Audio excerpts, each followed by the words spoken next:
I upgraded our home security system to test a new cloud platform for a work project. I never mentioned it to my wife. 4 days later, sitting in a conference room in Chicago, my phone buzzed with a motion alert that ended our marriage and started a federal investigation. My name is Ethan Cole, 31 years old. Civil engineer for a mid-size infrastructure firm out of Charlotte, North Carolina. I design load-bearing systems for bridges and overpasses, the kind of work that requires you to trust every number you put on paper, because lives depend on the math being right. I mention that because it matters later. I was trained to notice when something doesn't add up. 4 years married to Lauren. She was a freelance interior designer, worked mostly from home, had a gift for making every room feel intentional. She arranged our kitchen shelves by color. She spent 45 minutes picking the exact right throw pillow for the couch and another 20 minutes moving it 6 inches to the left. She rescued a golden mix from the shelter 2 years into our marriage and named him Biscuit, then argued with him every morning about whether he was allowed on the furniture. She always lost that argument. I loved her without reservation. That Tuesday, she kissed me at the door and told me to text her when I landed.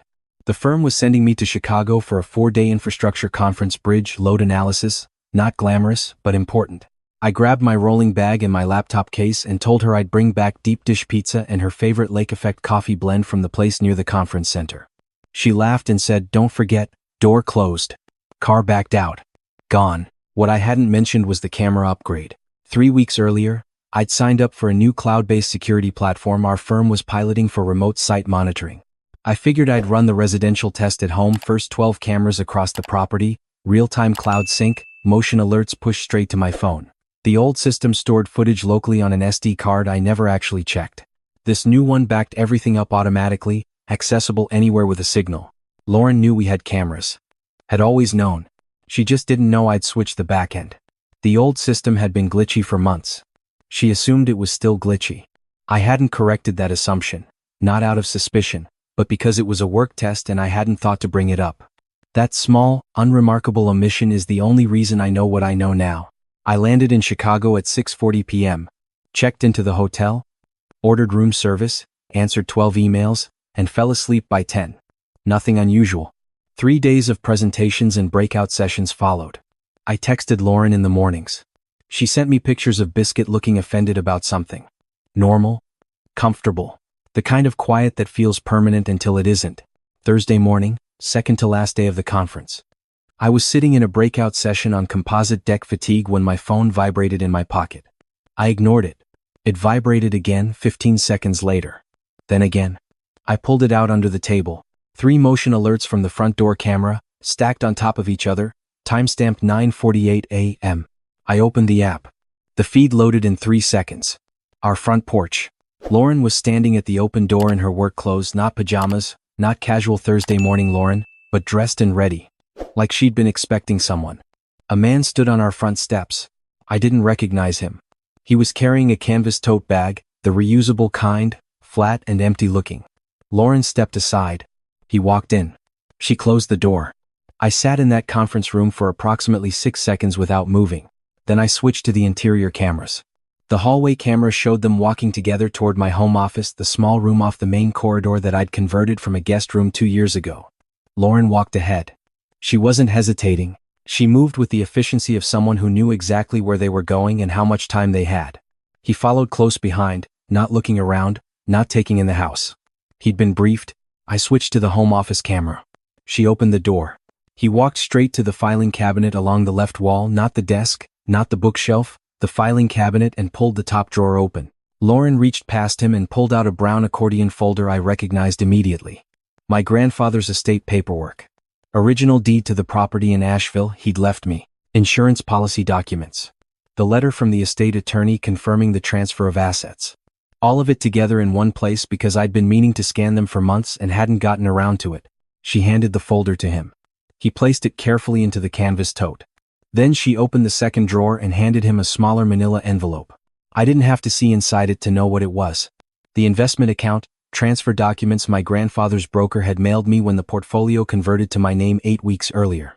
$412,000 in managed assets that had been sitting in a transitional account while I worked with a financial advisor to decide what to do with them. I watched my wife hand a stranger the paperwork for my entire inheritance in under 4 minutes. I stepped out of the breakout session into the hallway. Found a quiet corner near the fire exit stairwell. Called 911. The operator picked up on the second ring.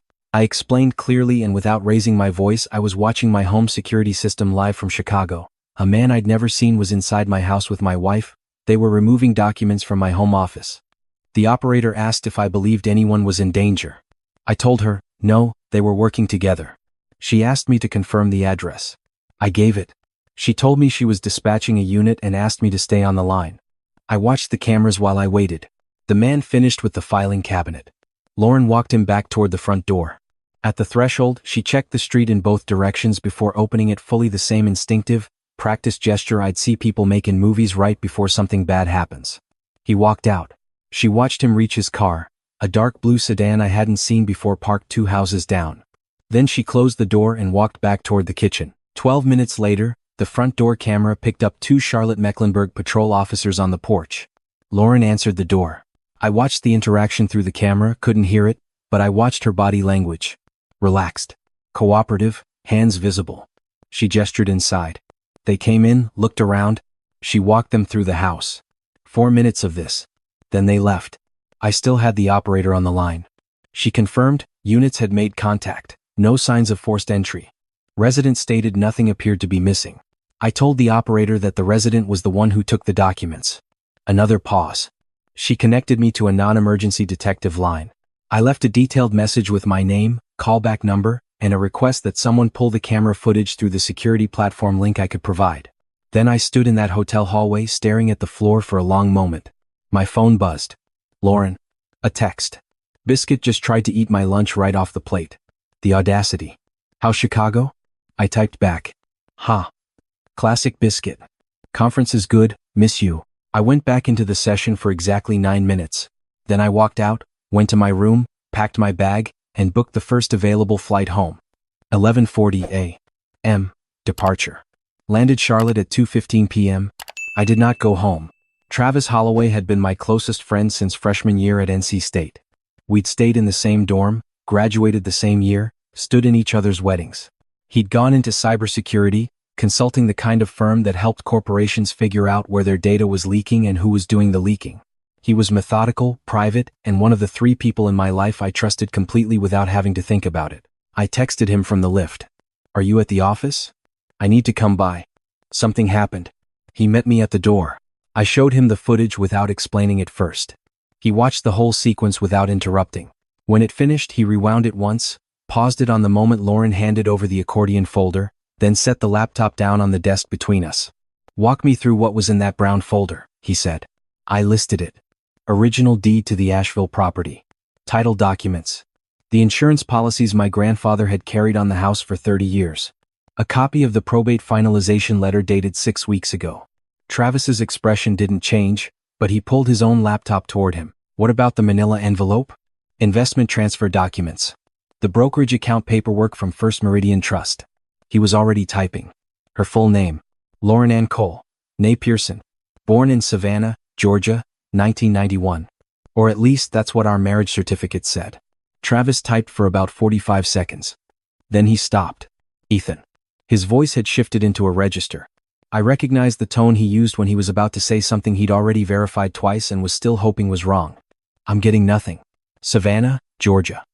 Lauren Ann Pearson, born 1991, 0 returns.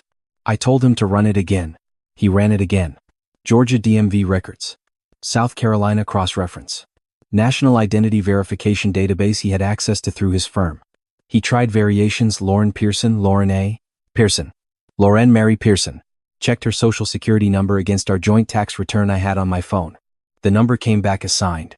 It belonged to a Lauren Ann Pearson, born 1991, Savannah, Georgia. Died 2001. She was 9 years old. Travis leaned back in his chair and looked at the ceiling for a moment. It's called ghosting, he said. You find someone who died young enough that their records are sparse before everything was digitized and cross-linked. You build on the SSN, establish credit history gradually, keep the profile consistent. It takes time and it takes access to the right resources. He paused. This isn't something you figure out in an afternoon, Ethan. Whoever she is, she built this long before she met you. 4 years. I said it out loud and it felt like the words were in a language I was only partially fluent in. She had maintained this for 4 years. In our house. In our bed, arguing with our dog about the furniture every single morning.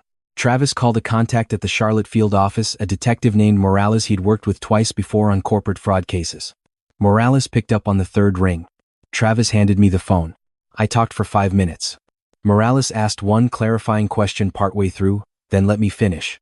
When I was done, there was a silence that lasted long enough that I thought the call had dropped. Then he said, "I need you to send me the clearest image you have of her face. From the camera footage, driver's license, anything." I sent him a frame from the home office footage. High resolution, her face fully visible as she pulled the accordion folder from the cabinet. 40 seconds passed. "Mr. Cole." Morales's voice was even. "Careful. We have her in our system under a different name. Carla Winters. Before that, we have a Sandra Pruitt out of Jacksonville. We're still pulling additional aliases." He paused. "She's wanted in Florida and Georgia. Wire fraud, estate fraud, identity theft. There's a federal warrant out of the Middle District of Florida that's been active for 14 months. Another pause. "Who else knew about the inheritance paperwork?" "Just her," I said. "We talked about it once when the probate finalized. I'd mentioned the investment documents needed to be transferred. She'd asked which brokerage. I told her. I hadn't thought twice about it. The man in your footage," Morales continued, "fits the description of a known associate. We've been trying to place him with her for almost 2 years. The canvas bag. The way he moved through the space, that's consistent with previous scenes." I heard him push his chair back. "I'm contacting the DA's office now. Do not go home.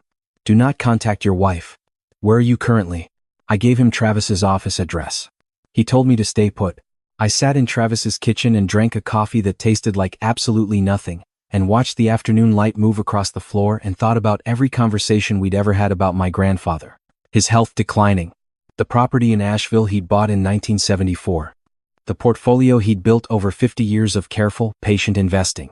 The way Lauren had listened to every story I told about him with what I'd taken for genuine warmth and what I now understood to be professional interest.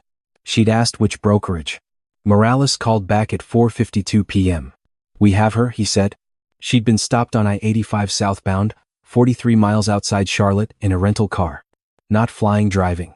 The associate had been picked up 20 minutes earlier at a UPS store in Concord attempting to ship the accordion folder and the manila envelope to a P.O. box registered to a Shell LLC in Tampa. The documents were intact. The carrier had flagged the package as part of a separate hold request the investigating detective in Florida had placed on outgoing mail to that P.O. box 6 weeks earlier. They had been watching the Tampa address. They'd been waiting for exactly this. I put the phone down on Travis's kitchen table and sat there for a long time without saying anything. Her actual name was Carla Winters. Born in Raleigh, North Carolina, in 1985, 40 years old. She'd been running variations of the same operation for 9 years across 6 states, finding men with recent or pending inheritances, building relationships long enough to gain access to the documentation, then converting that access into liquid assets before disappearing. Before me, there had been at least 5 confirmed victims. 2 of them never recovered their estate documents. One spent 3 years in probate litigation trying to re-establish legal ownership of property his family had held for generations, because the original deed had vanished and a fraudulent transfer had been filed in its place. She'd been doing this for 9 years. We'd been married for 4 of them. The associate's name was Derek Fossey. He handled the logistics, the shipping, the account transfers, the conversion of physical documents into actionable financial instruments. They'd worked together since the beginning. He had a prior conviction for mail fraud in Virginia that he'd served 18 months on before meeting Carla and apparently deciding to aim higher. I testified at the federal trial 7 months later. Sat in a courtroom in Charlotte and watched Carla Winters watch me from across a room with an expression I had spent 4 years misreading completely. I thought she looked at me with affection, with recognition, with the particular warmth of someone who had chosen you and kept choosing you every day. What I was actually seeing, I understood now, was assessment. Continuous, practiced, professional assessment. Even in that courtroom, watching me testify, she was calculating. Whether I'd be useful. Whether there was still an angle she hadn't worked. Whether the emotion I was clearly feeling would somehow give her something. It wouldn't. Carla Winters received 11 years. Derek Fossey received 6. The investment account documents were recovered intact. The property deed was returned and recorded through the county register within 3 weeks of the arrest, meaning the Asheville property remained cleanly in my name with no gap in title. I recovered everything except the 4 years. Some of the small details stayed with me longer than the big ones. The way she'd arranged our kitchen shelves by color. The 45 minutes on the throw pillow. The morning arguments with Biscuit that she always lost on purpose because she actually wanted him on the couch but didn't want to admit she'd changed the rule. Those details were real. She'd put them there, constructed them, but they'd been real in the living of them. I'm not sure what to do with that. What I know now, that I didn't know then, is that I was selected. Not randomly. Not by chance. She had done research. She had found out about my grandfather before she ever appeared in my life. There's a particular kind of violation in learning that the thing you thought was a beginning was actually a middle, that someone else's plan was already underway when you walked in. Detective Morales told me afterward that the way this kind of fraud works, the target is chosen for specific qualities, not just financial ones. Carla and people like her look for a certain temperament. Someone who trusts. Someone who doesn't interrogate the details of a good thing. Someone who, when life is going well, doesn't go looking underneath it. I asked him if that made me naive. He said it made me human. Then he said something I've thought about a lot since. He said the thing that actually caught her, the reason this ended the way it did instead of the way the previous 5 ended, was a camera she didn't know about. Not the cameras themselves. The fact that I hadn't told her about the upgrade. Not a strategy. Not suspicion. Just a conversation I hadn't gotten around to having. Sometimes the thing that protects you isn't something you planned. It's just a gap in their information. A detail they didn't account for. She had calculated every variable she knew about. She couldn't account for the one she didn't know about. I drive over bridges every day. I design the supports that hold them. The thing every engineer understands, the thing that keeps you careful and keeps the math honest, is that the failure usually doesn't come from the part you were watching. It comes from the part you assumed was fine. She assumed the cameras were still glitchy. That was her load-bearing miscalculation. Biscuit is still on the couch. Still wins every morning. The house is quieter now, and some rooms feel too big, and there are still 2 coffee cups in the cabinet that she bought because she liked the color of them, and I haven't moved them. I don't know if that's sentimental or stubborn or something I'll figure out later. What I know is that the paperwork for my grandfather's property is in a fireproof safe. I installed myself, and I know the combination, and I'm the only person who knows the combination, and that is not a small thing to be able to say. I used to think that loving someone without reservation was the same as loving them correctly. I don't think that anymore. Reservation isn't suspicion. It isn't coldness. It's just honesty about the fact that you don't ever fully know another person, and that the not knowing, if you pretend it isn't there, becomes the space that the wrong kind of person learns to move through without making a sound. She moved through it for 4 years. The camera caught 37 seconds of it, and 37 seconds was enough.